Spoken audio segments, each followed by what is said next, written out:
Your operations are the heartbeat to your business. I created this podcast to help you balance your childlike innovation with parent-like efficiency. Welcome to Daily Ops Boost. Yo, what's up, team? Welcome back to another Daily Ops Boost, episode 29. We're talking on the war chest today, and the war chest is something my good friend, I don't know if he coined this phrase. I'm sure someone taught it to him, but my good friend, Mr. Chris, coined this phrase of the war chest, and I absolutely love it. I've been stealing it ever since. Some people call it like a slush fund, but basically this is just a concept of having a certain amount of liquid cash set aside for the business. Okay, that's kind of the idea of a war chest. It's like, hey, we have liquidity that we're able to move pretty much anywhere within the business, whether that is more towards growth, whether that is towards consulting, whether that is towards operating expenses. We can move this war chest where we see fit. Now, the idea of the war chest is that it was meant to be for like wartime, right? Which means like, hey, if something goes south, right?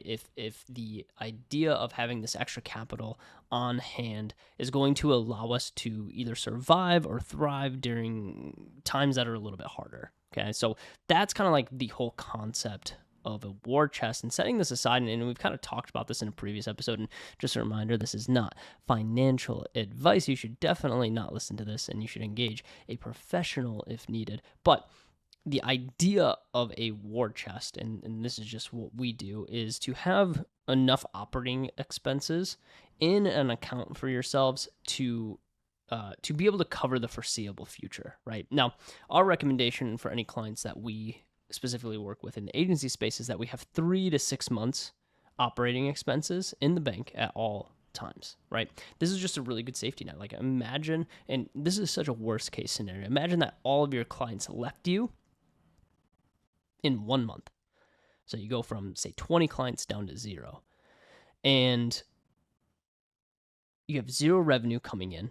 Could you survive for 3 to 6 months at your operating expenses while you rebuild, right? And for the most of the times, no, like most agencies wouldn't survive on that because they don't have a cash buffer. Now, our consultancy could last 6 months without generating any revenue with all of our team still intact, with doing exactly what we were doing before, and know that we would still be able to cover operating expenses, all of our salaries, for even founder distributions, right? It's like all of that included, we could cover 6 months. Now, there are some benefits to this, okay? And some drawbacks, but there are some major benefits. One is just clarity, right? Around decision making of when you hit wartime and when things aren't going appropriately and the business kind of sucks, right? Which happens. Like, that happens from time to time. You're going to have cash to fall back on, and you know that you'll have 3 to 6 months to figure it out, which is a great runway to have. Now, that's like worst case scenario, but think about the clarity that you have when you're not having to think about how are we going to make payroll this month? How are we going to pay for all of our softwares this month? How are we going to make our rent for our team? That's what it comes down to. And that's the point of having a war chest and having this cash liquid set aside that you don't really touch. And here's the thing, is like, it could be used for other things as well. It doesn't just have to be used for like the war times, but it should sit in like a dedicated account specifically that you can utilize and kind of like not intermingled with the rest of like general operating expenses. This is something that is readily available when it's actually needed, not something that we just like, hey, we had some extra operating expenses, let's pull from the war chest. That's not the idea of it, okay? So really, you need to develop some sort of plan around like, hey, like, what is this actually going towards, right? Are we going to use this for just unexpected emergencies? Are we going to use this to fund, future growth? Like, are we going to put this towards paid ads, or we're going to deploy it against, getting a consulting service, right? That's going to help us grow and push initiatives forward.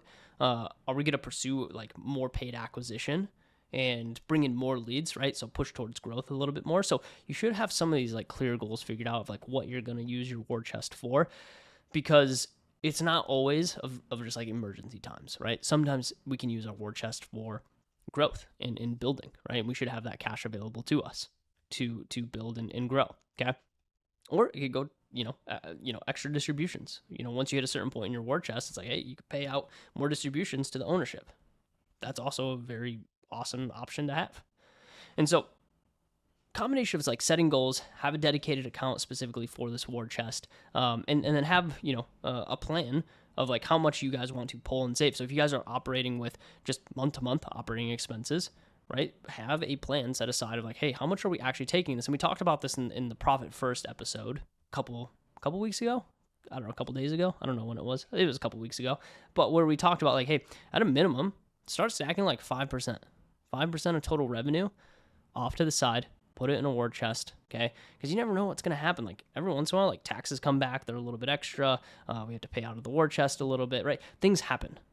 And so if we can start just stacking a little bit away, just start practicing stacking a little bit of cash away for the rainy seasons, for the times that will that require a little bit more capital invested back into the business, you're going to, one, thank yourself that you started, but also you're going to have a lot of clarity and a lot more mental freedom, and you're going to work more in abundance than you are going to be scarcity when times do get a little bit tight. And here's the thing is like, you have to monitor and adjust and make sure that you have the right amount of capital available, because as your business grows, your operating expenses do increase, and as your operating expenses increase, your war chest probably needs to increase a little bit. So continue to monitor and adjust that. Now, here's the thing is that I said there's a lot of benefits, right?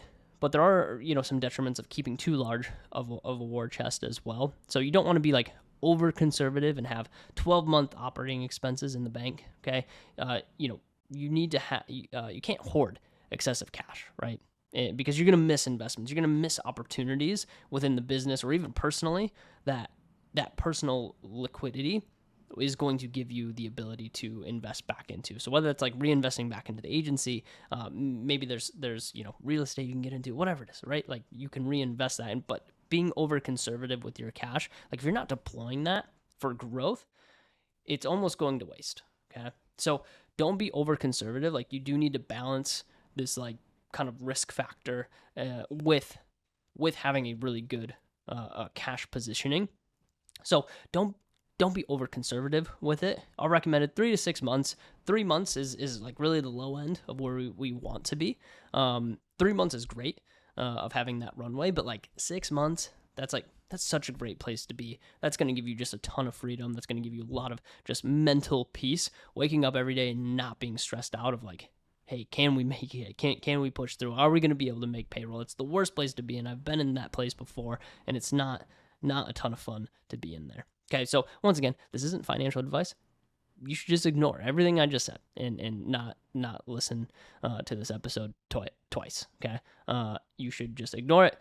Go seek professional help on this if you guys want actual financial advice, because that's not what this is. This isn't financial advice, so don't listen to it, all right? We'll see you in the next one. All right, bye-bye. Yo, thank you so much for listening in to Daily Ops Boost. We really appreciate your attention. If you're enjoying the shorter form content, you're gonna absolutely love the long form content that we post over on YouTube. We do a live stream every single week, 7 p.m. Central Time. Go check it out. It's on YouTube. It's called Agency Therapy. We'll see you over there.